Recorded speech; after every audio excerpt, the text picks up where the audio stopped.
PTI chairman Imran Khan का कहना है कि आजकल जब भी किसी पर तनकीद होती है तो कहते हैं ये सब पीटीआई का सोशल मीडिया कर रहा है। कप्तान ने बताया कि सोशल मीडिया मेरे कंट्रोल में नहीं है, लोग खुद ये सब करते हैं। 1,70,00,000 मेरे ट्विटर के ऊपर है, तो मुझे क्या पता वो कौन लोग हैं, और वो कोई चीज कहते हैं मुझे क्या पता, फॉलो करते हैं, लेकिन मेरे कंट्रोल में तो नहीं है वो तो अपनी सोच रखते हैं सब।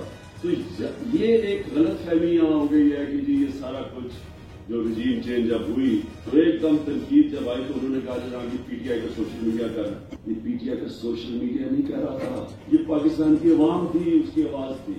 साबिक वजीर आजम इमरान खान का कहना था कि बाहर बैठा शरीफ खानदान पैसे देकर सोशल मीडिया पर ट्रेंड चलवाता है, मगर ऐसे ट्रेंड्स ज्यादा देर तक नहीं चलते क्योंकि गुलाम आगे नहीं बढ़ सकते।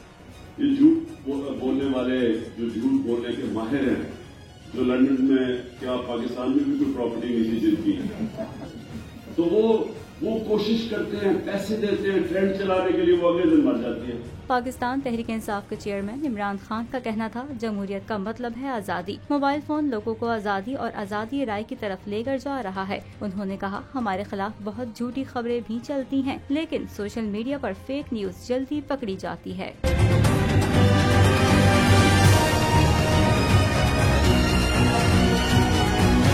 मैं आज आपके सामने लॉन्ग मार्च का ऐलान कर रहा हूं जुमे को, मैं लीड करूंगा उसको।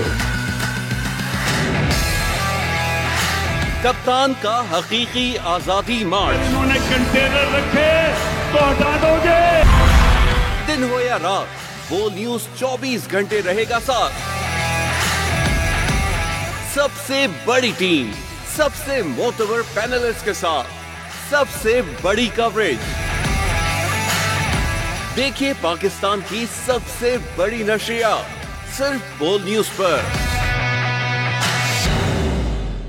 सबसे ज्यादा व्यूज, सबसे ज्यादा रील्स और सबसे ज्यादा रेटिंग के साथ बोल अब भी नंबर 1 पोजीशन पर बरकरार। सब्सक्राइब करें और बेल दबाएं ताकि कोई खबर रह न जाए।